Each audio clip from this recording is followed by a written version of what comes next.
Can I come in, sir? Have a seat.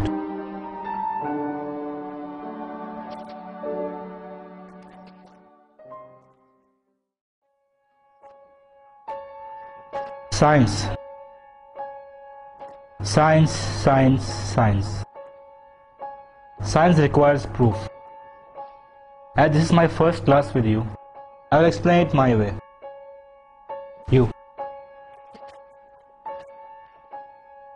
You are a Muslim, right? Yes, sir. So you believe in God?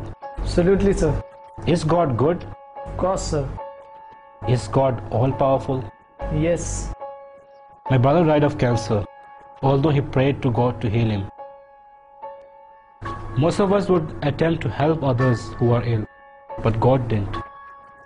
How is this God good then? You can't answer, can you? Let's start again, young fella. Is God good? Yes, sir. Is Satan good? No. Who created Satan? That's right. Tell me, son, is there evil in this world? Yes, Professor. Evil is everywhere, isn't it? Yes, sir. And God did make everything, correct? Is there sickness, immorality, hatred, ugliness? All these terrible things exist in this world, don't they? Yes, Professor. So who created them? Science says you have 5 senses you use to identify and observe the world around you.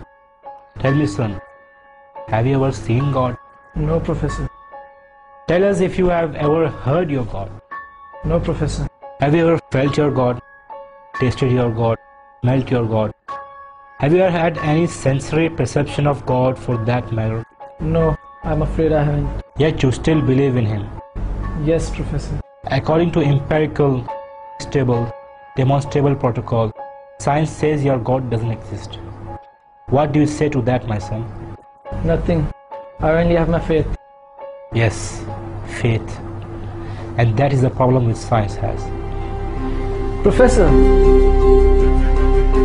is there such a thing as heat? Yes.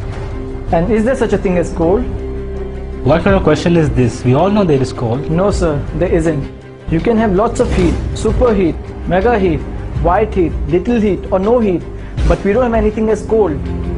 We can hit 458 degrees below zero, which is no heat, but we can't go any further after that. There is no such thing as cold. Cold is only a word we use to describe the absence of heat. We cannot measure cold. Heat is energy. Cold is not the opposite of heat, sir, just the absence of it.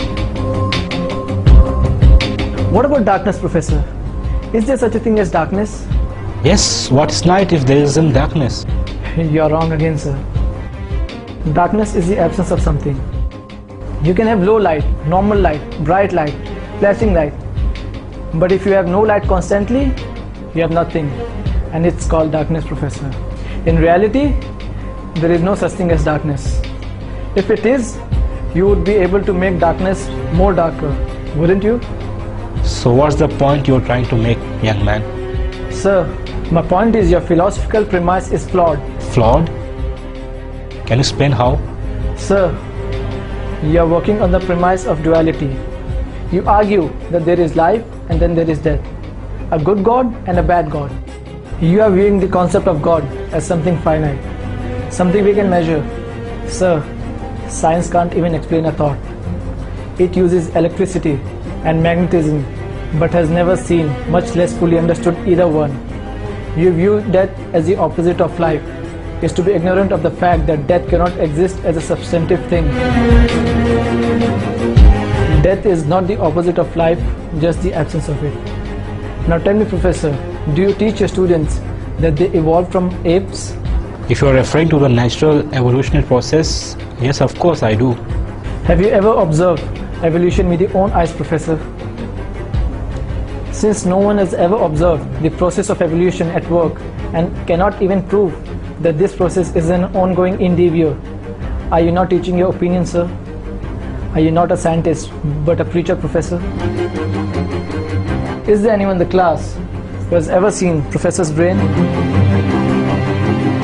No one appears to have done so. So according to the established rules of empirical, stable, demonstrable protocol, science says that you have no brain, sir. With all due respect, sir, how do we then trust your lectures, Professor? I guess you will have to take them on faith, son. That is it, Professor. The link between man and God is faith. Professor, it is not necessary to see something to believe in it. Sir, have you seen your 10th grandfather? No. So then how can you prove that he existed? My presence proves his existence because I have come from him. Exactly, Professor. The existence of this universe and life proves that there is a creator. That is all that keeps things moving and alive. Take your seat.